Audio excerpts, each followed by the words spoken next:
Good morning, world, and welcome to the No Dunks podcast on the Athletic Network. It's Thursday, December 26th, 2024. Happy Boxing Day to everyone. What is Boxing Day? No one knows, but happy Boxing Day. I'm Jay Skeets here in the yard, and helping me make the magic happen today, it's producer Eshwa Kid. What's up, Esh? How y'all doing? What's up, man? Happy holidays. Happy holidays to you as well. You guys got up to some fun. You took the kids to Disney. Is that correct? That's exactly right. You know, the Disney adult over here had to go to Disney for Christmas, and it was a lot of fun. We had a good time, for sure. Did you, or why didn't you stick around for the Disney game? You could have got great seats. I know we were talking about that. I was like, we're extending the Disney trip. We came back on Christmas Eve. Keep wanting to say New Year's Eve for some reason. For Christmas Eve. And we were all watching the game. The kids were loving it. Well, we talk a little bit more about it later. But I was like, man, we should have stayed. We could have been sitting right over by Mickey and Donald and Goofy when they were out of the game. So yeah, absolutely. You may have been able to play in the game for all we know. I bet you that's the next step with these things. You're going to be able to put yourself into these games you're watching. Yeah, you download the NBA app and scan yourself in just like 2K. Oh, yeah, I'd be in for sure. I can see it. Well, happy holidays to everybody joining us live right now on YouTube. We love to see that. Hit the like button. Subscribe if you haven't. Podcast listeners, consider leaving us a 5-star rating and review as we wrap up 2024 here soon. We're going to go through all 5 of those Christmas Day games. I am excited to hear Esh's kids report on the alt cast there from Disney, Mickey and Friends. But according to Shams, Jimmy Butler prefers a trade out of Miami ahead of the February 6th deadline. So Shams, on Christmas Day, we got a whole slate of great NBA games to talk about. No. We got more on Jimmy. So ESPN reported 2 weeks ago, you might remember, that the Heat are willing to listen to trade offers for Jimmy Butler, and that Butler wants a win-now contender in any deal. And we had that little list of teams that he would be open to being traded to. So I guess the new update from Shams yesterday, and this is very funny when you think about it, Jimmy Butler has not formally requested a trade, but he prefers a trade out of Miami ahead of the deadline, and it's believed that he is ready for his exit here. In the article from Shams, obviously said it on air and then had the article to go with it, both sides, Jimmy Butler's camp and the Heat, they do appear ready to maybe move on from this Butler-led era as the Heat, lean into building around Bam, lean into Tyler Hero, and then maybe whatever pieces come back, if they come back, if a trade happens. For those that don't remember, Jimmy Butler has a player option for the 25-26 season that he has basically informed teams and everyone that he intends to decline. So that means Jimmy Butler would be an unrestricted free agent after the season. And this is where it gets interesting, this idea of like, do the Heat need to trade him? Do they got to move now and get something back, or they'll lose him to nothing? That's not necessarily true, because I think the only team with any real significant cap space this offseason, right now, things can change, of course, is the Brooklyn Nets. And I don't see the Brooklyn Nets being a team pursuing Jimmy Butler, either in a trade or, of course, even signing him, because they are sort of in the middle of their own rebuild, and that would be a little weird. He probably wouldn't even want to play there. So this means if Butler is going to get a long-term contract that he's seeking, he's going to have to sort of get traded now, and that team then gets to keep him because they'll have the bird rights in the offseason. But to quote Shams, Butler needs the Heat's help here, and this is a test of balance in how the franchise handles doing right by its cornerstone of the past half decade. I guess Jimmy is also upset here, right, that the Heat have struck out on landing star players to come join them. Most recently, of course, was the Damian Lillard. Everybody, myself included, we thought Dame was going to Miami. He didn't. He goes to Milwaukee in the end. But there's been like Kevin Durant wanted to play there. Kyrie back in the day wanted to play there. Maybe even Donovan Mitchell, rumors that he would find his way to Miami. And none of them did. And maybe that's a part of Jimmy Butler's frustration, in addition to not getting the contract extension, in addition to sort of Pat Riley calling him out a little bit in last year's exit interview, sort of the idea of like, hey, man, you got to play. We need you to play to be good. So there's all this. It does feel like this is the beginning of the end here of Jimmy Butler on the Miami Heat, whether it happens in a trade or whether he leaves in the offseason. We're going to find out. I do think the Heat could just play out the season with Jimmy Butler. If he continues to play nice, right? And again, he hasn't formally requested trade. I mean, you can get yourself into some financial trouble. You start doing that. I think you can get fined like up to $150,000 if you are to do that. But he's not doing that. He's not doing that. Again, that's how Shams is wording it here. He would just prefer to be moved. But all that said, the Heat have to explore the trade market. Like, they're taking calls. Like, of course, you'd be stupid not to. In an ideal world, they're going to hope to get back probably an expiring contract, probably a young player with high upside, and probably 1, 2, 3 first-round draft picks. But we rarely get what we want in life, okay? So you're not probably getting all 3 of those things. Would they be happy with getting 2 of those 3 things? Possibly. We've already done a lot of like potential trade packages for Jimmy Butler when the news first broke 2 weeks ago. The one that I keep coming back to, though, is the Warriors. I think they have the pieces to get Jimmy there. They're reeling. You know, we'll get into another loss that they just suffered here on Christmas Day. I think they've lost 11 of their last 14. You still have Steph Curry, obviously capable of Steph Curry things. You've got Draymond Green to help your defense. You've got pieces, but it feels like they need sort of an injection of a star player. And there's no definition of a 16-game player more than Jimmy Butler. That's what Draymond's always saying, right? Forget 82-game players. Who cares? We want 16-game players. Now you need to get into the playoffs to actually have those 16-game players shine, but that's Jimmy. That's Jimmy in a nutshell. That guy is built for the playoffs. So how do you get there? It's Andrew Wiggins' contract. It's probably Gary Payton II's contract. And then Jonathan Kuminga, the big sort of high upside piece that you could sign if you're Miami, or potentially sign if you're Miami. A bunch of picks. Now, I will say right now, you plug that into the trade machine, Jimmy Butler for Wiggins, Gary Payton II, Kuminga, draft capital, it doesn't work. Like, you got to like either fold in a third team, or you got to like tweak it more, have other players going. Maybe Haywood Highsmith goes, Pell Larson goes, maybe a Looney comes back. Like it's very difficult with where these teams are currently at with their salary structure to just make a deal, because the Heat cannot take back more salary than it sends out in a trade. So that further complicates matters. And again, that could necessitate a third team to get involved. And I think the Warriors can only take back like $400,000 more than they're sending out. So it's like a tight window. You can make it happen. I think it still happens. I think Jimmy Butler ends up on the Golden State Warriors, with Kuminga being, of course, the key piece here for the Miami Heat. The Rockets, a team that always comes up here because they have the contracts that you could add together. They have the young prospects. They have some draft capital. I don't think they're doing it. I think it would be silly to trade like Dylan Brooks and Jabari Smith Jr. and Cam Whitmore, and maybe you got to throw in an Aaron Holiday. And then picks. I just don't think they should do that. I really don't, with their timeline. And then the Nuggets is an interesting team. I saw Andy Bailey, who's a notorious Jokic fan, obviously, who wants to get some help there for him. Could you do something? Jimmy Butler for Michael Porter Jr., Zeke Naji, Dario Saric, and then pick swaps, because they are short on draft picks. Like multiple pick swaps. Like, is that enough? Like, you are banking, you're hoping, you're loving Michael Porter Jr. as a star player alongside Bam and Tyler Hero. I mean, I don't love it. I think the Nuggets do it in a heartbeat, but I don't see Miami panicking by any means and having to do something like that. I think the Warriors, if you're in love with Jonathan Kuminga, makes a lot more sense. But setting up here for an interesting trade deadline, we have Jimmy Butler's name, obviously, sort of back in the headlines. We just talked about De'Aaron Fox earlier this week, and the idea of like Rich Paul, sort of like sussing out the Kings front office. Hey, are you making trades now to improve this team, or are you moving my guy? Brandon Ingram's name is still a guy that's available, I'm sure, from the Pelicans. We have sellers, I believe, in the Jazz if they want to get off more of their vet contracts.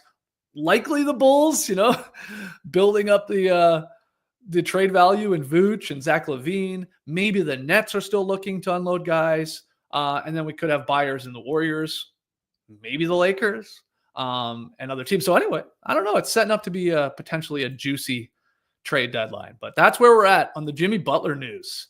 It's like an ESPN Christmas tradition to give us some spicy news that maybe when you then pull back is not all that spicy. I'm thinking of 2 years ago, Woj dropped the Christmas Day bomb about James Harden potentially re-signing with the Houston Rockets once he were to hit free agency. Remember that?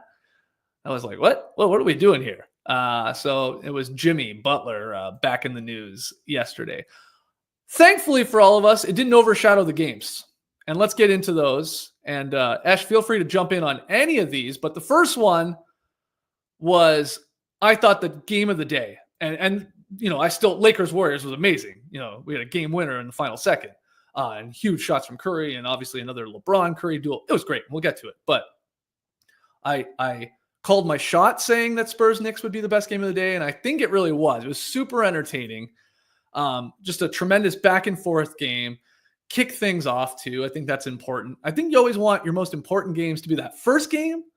And then like that sort of, at least for East Coasters, obviously that marquee 8:00 game, which was what the Lakers Warriors game was for us over here on the East Coast. But Knicks win behind 41 points from Mikal Bridges. And then some absurd great hustle plays from Josh Hart late, like just getting like huge offensive rebounds, a couple of them down the stretch. Great game from Bridges, though. I saw people saying that's a little Phoenix Mikal Bridges mixed with a little Brooklyn Nets Mikal Bridges. That's the perfect Bridges. And he was incredible cooking in the mid-range, just dominant, and really capped off like a really good month for him. Like, again, he started very slowly with this new Knicks roster, finding his role, was still good defensively, but like obviously was struggling to score and hit shots. And like now over the last couple of weeks, unlocked and just like an incredible game to go for 41 on Christmas. While that was going on, we had Wemby going for 42, 18, 4, and 4 in his Christmas debut. We just saw LeBron play his 19th Christmas Day game. Fingers crossed. I was going to say in 20 years, if I'm still doing this show, shoot me. But in 20 years from now, we should have Wemby still playing on Christmas Day games. Like, this is just a lock. I don't care if the Spurs are good. I don't care if they're title contenders. I don't care. Wemby should be on Christmas. And I think the NBA will be wise to do so. So we had 2 40-point games in the same Christmas Day game. First time since like 1961. And then Wembanyama nearly tied Wilt Chamberlain's record of 45 points in a Christmas debut, which has stood for 65 years. And for a minute, Wemby actually did tie him. If you were watching this game, about 6.5 minutes to go in the fourth quarter, Wemby knocked down another three-pointer. It would have given him 45 points.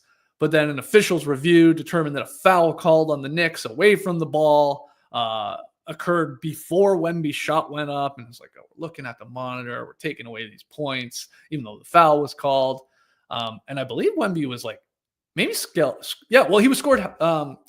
scoreless for the remainder of the game, which is sort of crazy because there were still 6 minutes to go. But awesome stuff from the Knicks down the stretch. And look, they're one of the best teams in the Eastern Conference. I don't know where you put them against the Celtics and the Cavs. And, maybe the Bucks as they've turned it on, even the Sixers, who we'll get to, are starting to look like a real team again. But the thing that jumps out to me is, compared to last year, is now when Brunson is on the bench, it's not like, oh, we're screwed, or damn, can we hold on to this lead?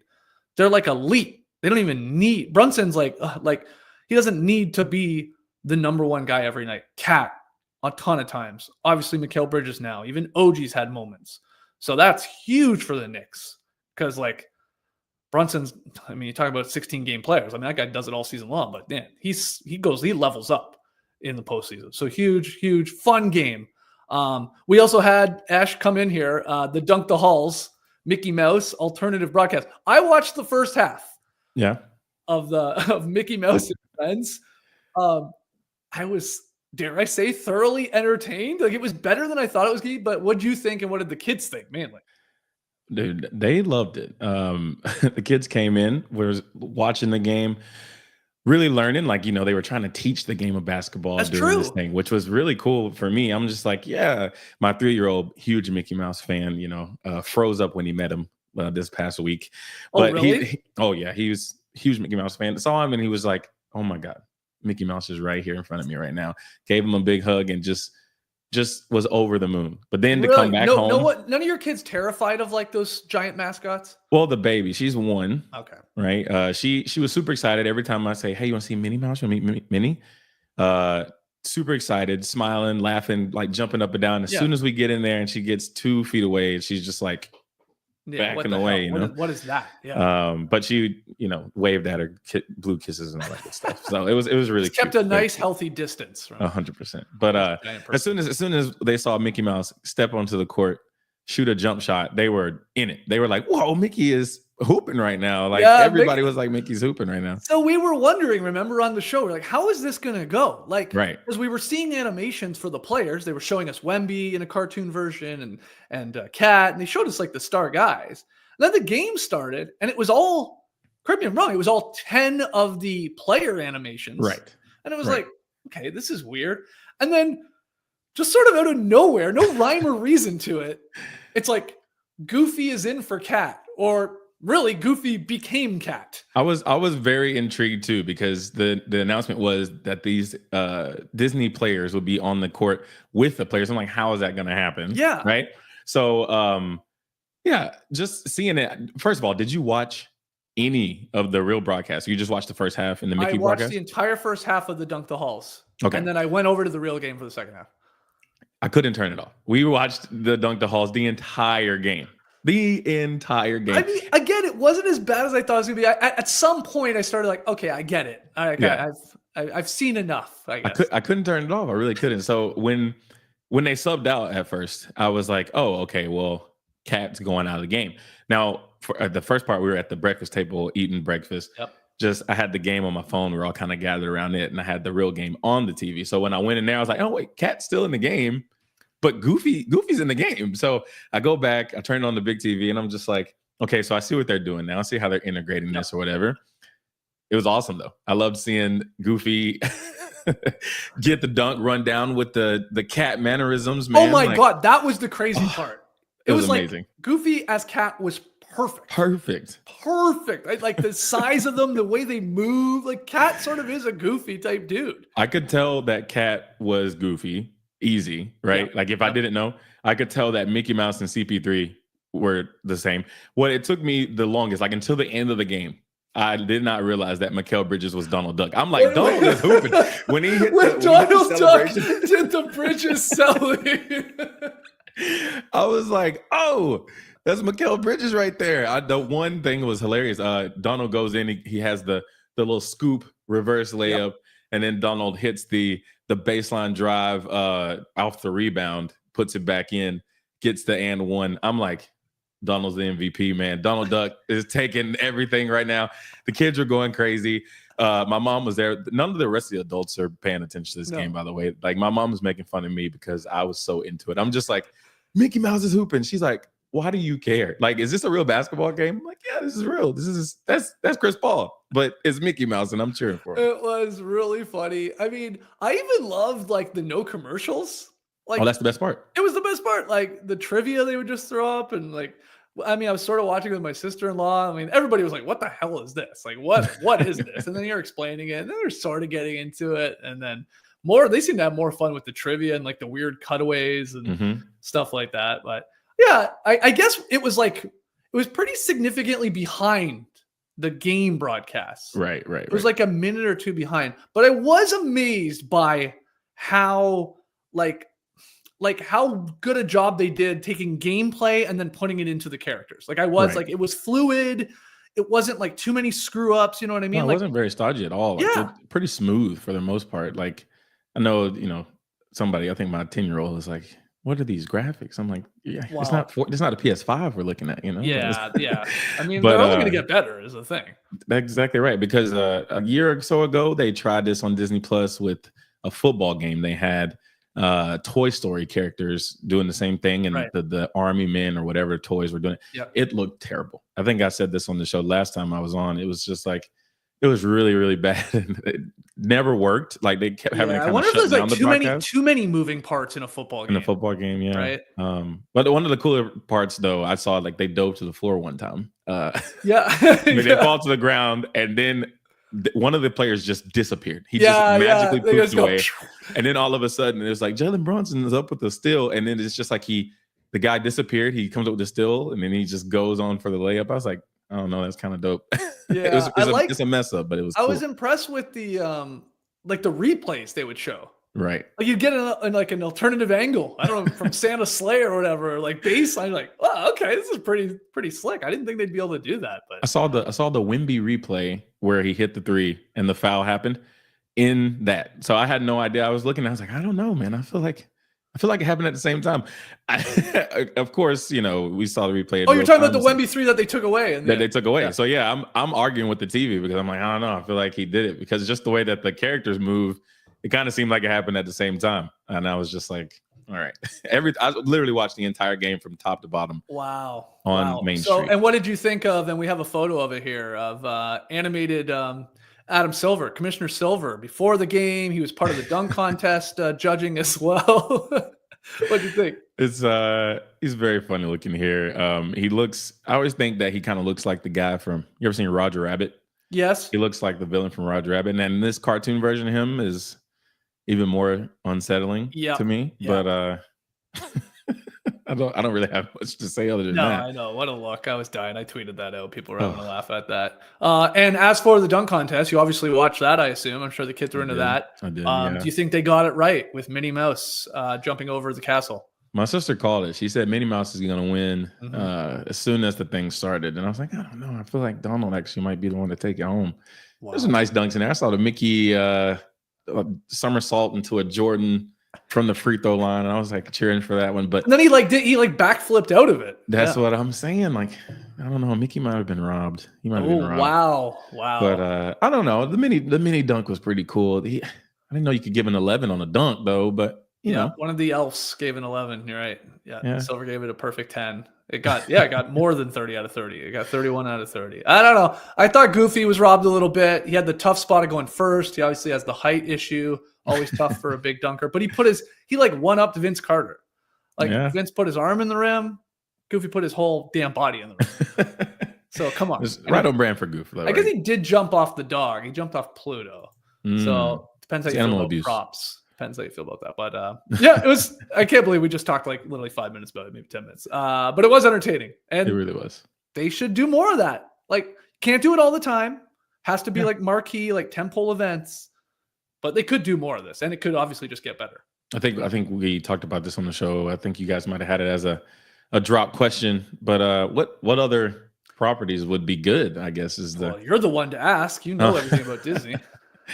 Yeah, I don't know. When I was a kid, I always wanted like a game like this where it was basketball, but it was all these different IPs playing in it with using their different abilities. Like say you throw Spider-Man in the game and you're dribbling, you just web up the ball, or web the ball away, or a Jedi using the Force or something like that. So if we had something like that, maybe the Marvel.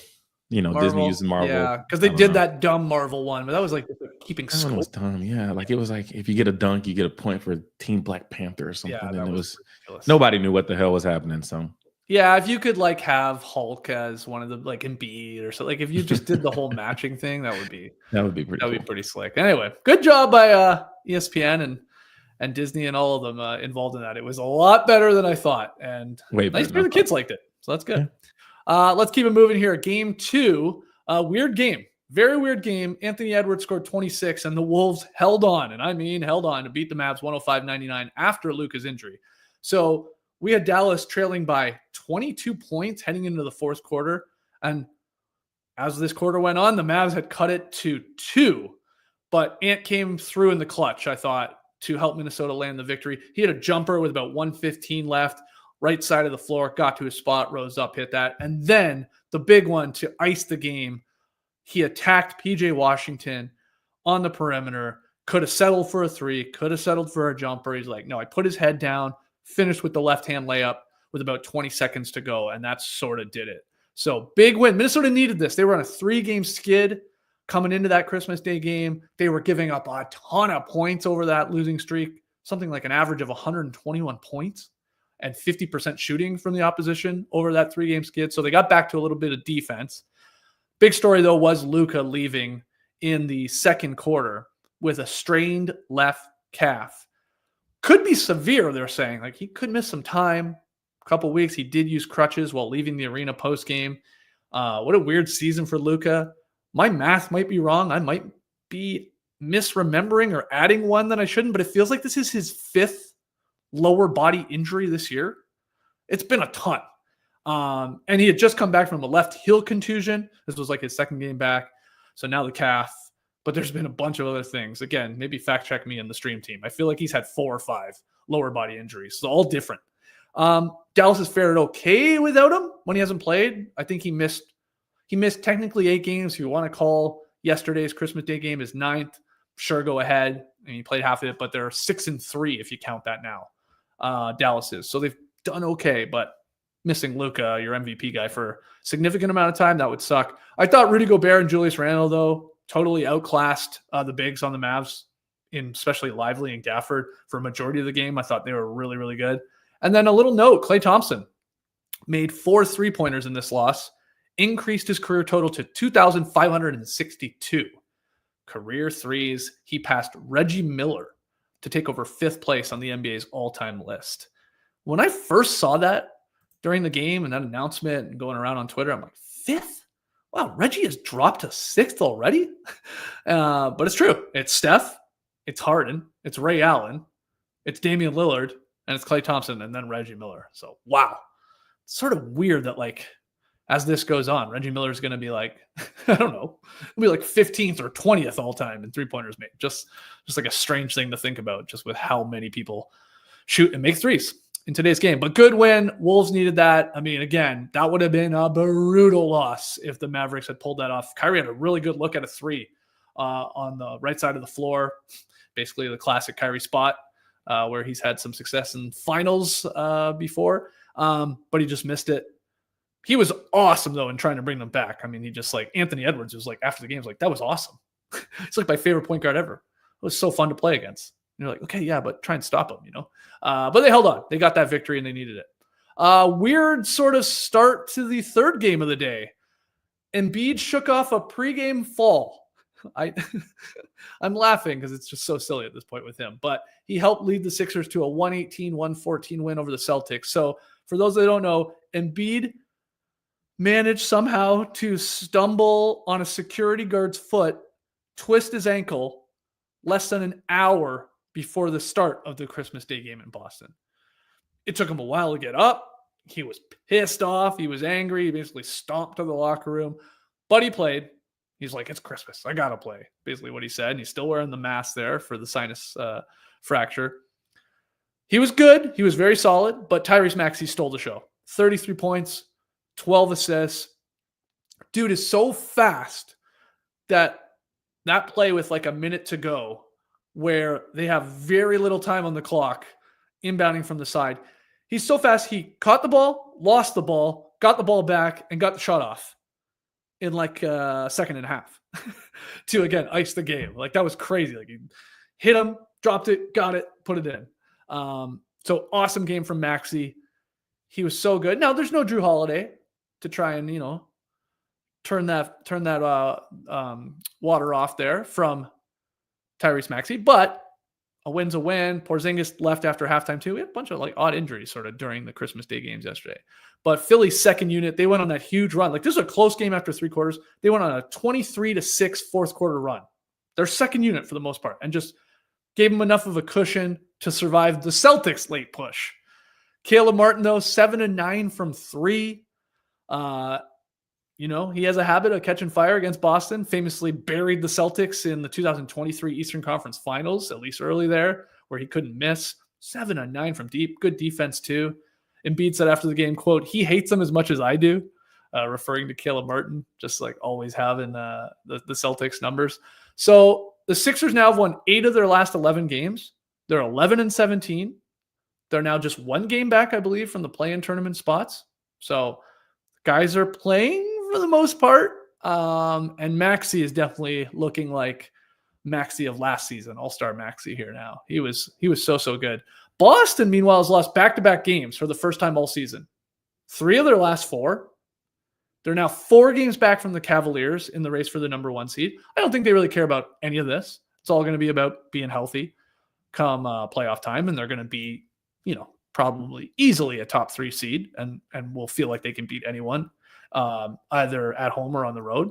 But just to note that this is their first real slump here, I would call it, in a while, for a very long time, in these couple games. What did you think, Ash, too, of the Celtics wearing their green jerseys? Good. And then accessorizing with a bunch of red, like red tights and shoes and stuff like that. What do you think? I mean, I liked it. I was at my grandma's house when this game started, and we looked from the kitchen. I was like, hey, everybody, look at the red. Look at the Christmas. They're like, oh, my wife was like, that's cute. Yeah. So, I mean, I like accessories like that. If I'm playing 2K, I'm trying to make the guys look good. You got to look good while you're playing. You know what I mean? Yeah. It's unfortunate for the Celtics. One of those things, it's like more cute if you get the victory. Yeah. And like you get clowned on a little bit more when you don't. Yeah. They made it a game. Tatum had a good game, but I'm with you. I mean, I know LeBron was even complaining about where are the Christmas Day jerseys? Exactly. Which is insane. Like those like old like Christmas card font jerseys were the best. Like I love those. I love the color of them. They're so simple. But we haven't seen those since obviously Nike took over. Yeah, which is so weird to me because we have 100,000 jerseys for every other thing. But when we have these big events, right? Like we should have like we talk about All-Star all the time. Wear your own jerseys. Maybe have something special for that, like a variation of your own jersey. Christmas Day should have their own jerseys. The finals should have something more. Like we kind of used to have certain things with the finals, maybe like a gold tin or the trophy on it or whatever. Yep. I don't know. It's just we have every other kind of jersey for every other kind of thing. But Christmas, we just have a little snowflake on the back. Yeah, I was going to say, we used to have the snowflake on the front even. But of course, now that's where the ad has to go. So can't do that. But yeah, they put it on the back where the NBA logo is. You get the little snowflake, which I like. Great touch. But yeah, I'm with you. Like, I can't believe they went away from those, obviously, that script font. I thought they looked great. And I will just say, like, we don't need a new color. Not everybody has to wear a different color on Christmas Day, because I do like the idea of, like, especially if casual fans are watching, like, oh, Boston is green, the Lakers are gold, whatever, right? But so just keep the colors, but yeah, do something a little more festive. Exactly. Like, because you said we have 1 million jerseys as it is. So weird that they don't do really anything for Christmas. But I thought it looked fun too. I like that they were like, I love that it was talked about. It was like, hey, are we doing this? Or someone pitched it, someone in the equipment manager was like, you guys want to go all red, Christmas? You gotta do this stuff. I used to miss, I missed the, everybody used to have the Christmas sneakers too, right? Like, you see Kobe play, he had the Kobe Christmas Day sneakers. LeBron had Christmas Day sneakers. Yeah. Like, I saw a couple last night. A few people had them, Yeah, there were a few. I know, I forget what they were inspired by. I know, there was some D Books I saw like that. Oh, Devin Booker, because he wasn't playing, but he had the what was it? The Sally D Books from the Jack Skellington. What's the movie? Nightmare Before Christmas. Nightmare Before Christmas. Thank you. That's right. It was like that green. I thought they looked cool. I actually want to try those shoes. I need the books. I got a new basketball for Christmas. Yeah, that's awesome. When you get the original Evo, not the new NXT, the OG Evo, man. OG Evo. Supreme. I got the red in the Wilson. There you go. It was for my buddy Grish, your buddy Grish, our buddy Grish coming through. He knew I needed a new ball. I've been saying it forever that I needed one. I just never did. Never pulled the plug. I don't know. They're not cheap. I mean, that's the other thing. No, they're not. So it was a nice gift. But now at our run, like I'm going to hoop tonight, I swear to God, we almost have every color of this Wilson ball. Everybody's got a color, huh? We got there's the green, we got the blue, we got the red. You got to switch them out every game at this point. Yeah, I know. Well, now there's arguments of like, hey, we're going red. Well, not yet, but like, hey, we're going green. No, we're playing with blue. No, we're playing with the original. Oh, it's hilarious. They're all the exact same ball, but some feel a little more worked in, feel a little bouncy or whatever. But yeah, can't wait to break that in tonight. We'll see how that goes. All right, 2 more games here to take you through. Yeah. For a lot of people, probably the game of the day, LeBron scoring 31 points in his record 19th Christmas Day game as the Lakers hold off Steph Curry and the Warriors 115-113. In this game, in the final couple minutes, we had a block by James and a double bang from Mike Breen. So that says everything you need to know about this game. Like, my God, Mike Breen getting to give us both of those. Really, really fun. AD unfortunately did have to leave. Again, like a bunch of guys getting injured. Luka, Porzingis, Anthony Davis only played like 7 minutes. So Redick leaned into playing small ball, centerless basketball in the second half once AD was out. Spread the floor, let LeBron go to work, spraying that ball out to shooters. And a lot of these guys were on. Rui Hachimura, Austin Reeves, Max Christie had himself a game. And then LeBron picking his spots, when to score and when to set up guys. It worked. Reeves, particularly special, finished with a triple-double on Christmas Day, 26 points, 10 boards, 10 assists. He had the game-winning layup with 1 second remaining. What a play. Again, incredible shot making by Curry to get the Warriors back in this game. That's where we got the double bang there late from Mike Breen, but the one he hit in the corner was even more insane. Just like where he inbounded the ball and screamed to the corner and like flinged it off 1 foot. But Reeves getting Wiggins out there again, just like Anthony Edwards, didn't settle, attacked, got in there, just like snuck that layup past Wiggins' long arm and got the game winner. And then there was no timeouts for the Warriors, so Curry had to chuck one up from 70 feet. I don't think it would have counted if it went. It looked like it was just after the buzzer, but my God, it almost went, which was pretty funny. So there was all the Lakers from the bench streaming onto the floor. That would have been very funny if that went in. I think it would have been late. Lakers did a good job, though, taking care of the ball. I think they only turned it over 9 times. Sort of kept up with the Warriors on the three-point shot. 15 three-pointers made for the Lakers compared to 18 for the Warriors. You're going to live with that. LeBron, again, 31 points, 12 of 22 shooting. He had 10 assists. He only had 1 turnover. He became the NBA's all-time leader in Christmas Day victories. His 11th win in 19 appearances. So 11-8 for LeBron on Christmas. And then after the game, tells everyone, talking to Lisa Salters, looks her in the eye, looks the camera in the eye and says, quote, "I love the NFL, but Christmas is our day." Oh, man. LeBron saying, "This is ours, Goodell." Okay. And then Beyonce goes, "Well, it's actually mine, but, who's keeping track?" But that was sort of cool. I mean, I love it. Look, I'm an NBA sicko, so I like to see LeBron. And it was good, though. I know those football games were not particularly entertaining, at least close-wise and competitive-wise. And for the most part, all of these games were really, really competitive games. So this was good. This could have gone very poorly for the NBA, if we're being honest, right? Blowouts.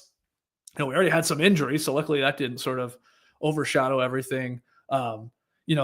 Some teams shooting 65 threes, like stuff like that, whatever. And then it would just been more and more of like what had been happening the last couple of weeks. Oh, ratings are down. Oh, the NBA's broken. Oh, what are we going to do? Instead, it like at least for one day there, it felt like, oh yeah, basketball's badass. And it was like entertaining games and like high drama here on Christmas Day.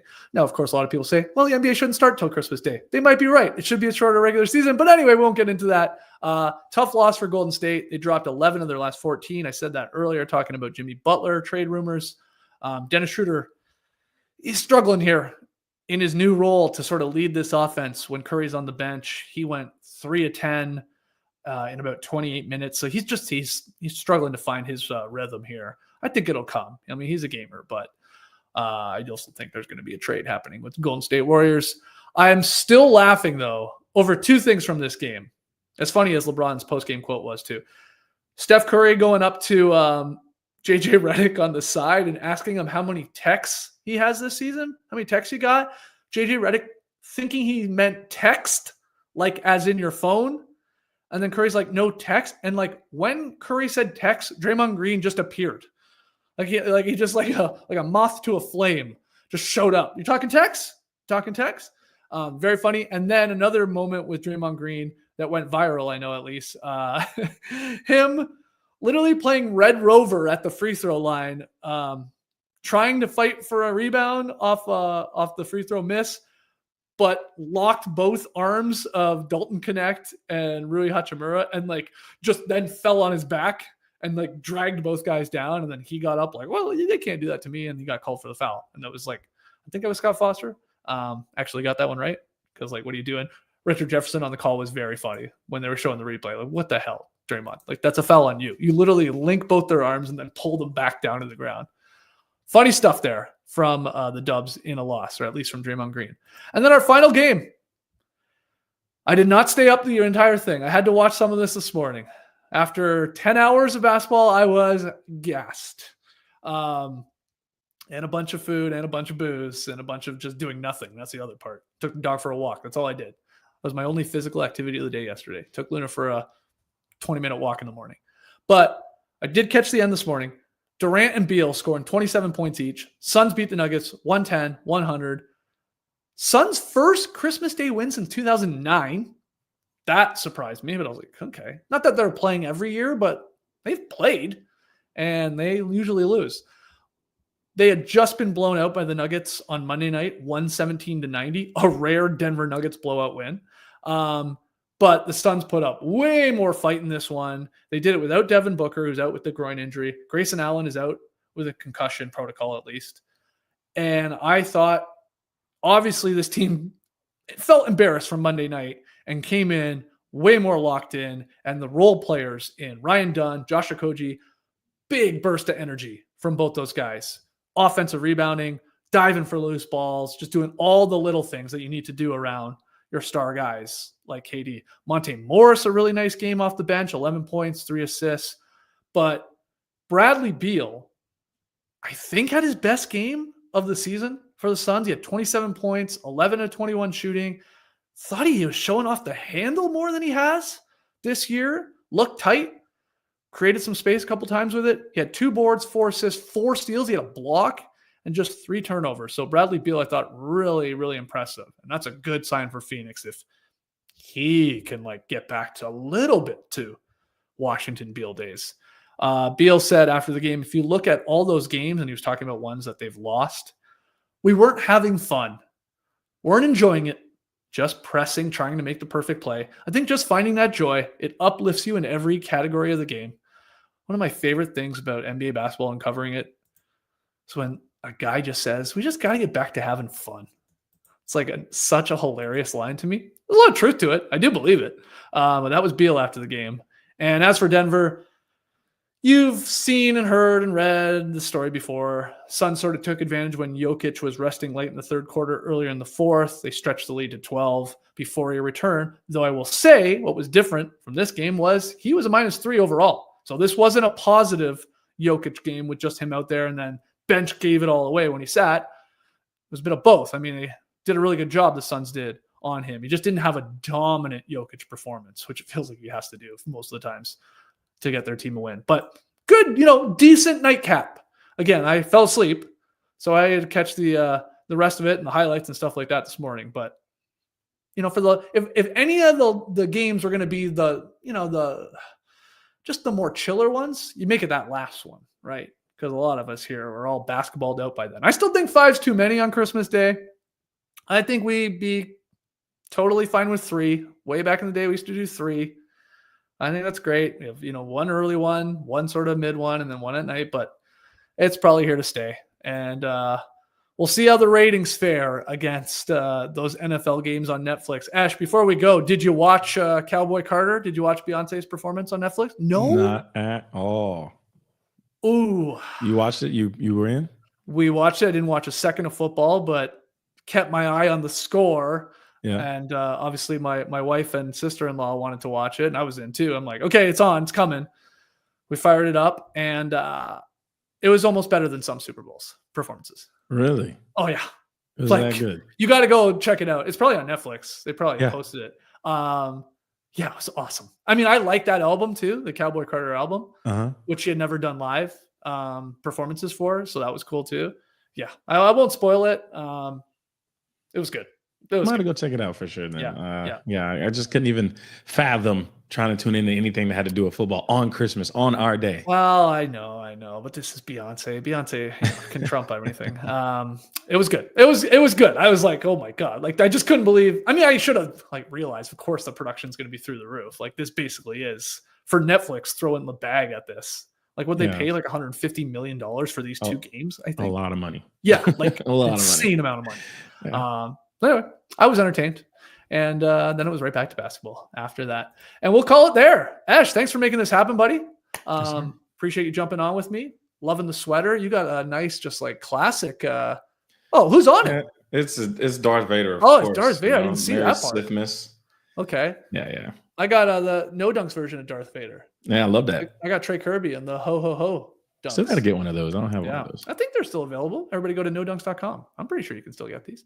It's like the one week I can wear this. It feels weird wearing it any other time. Any other time, right? One, because Trey's on it. It's like I see him every day. And then two, it's definitely a festive Christmas no dunk sweater. But appreciate you joining us. Thanks everybody that joined us live or listened or watched later. Again, hit the like button, subscribe, share the show, leave us a 5-star rating and review. I will say that's probably it for us this week.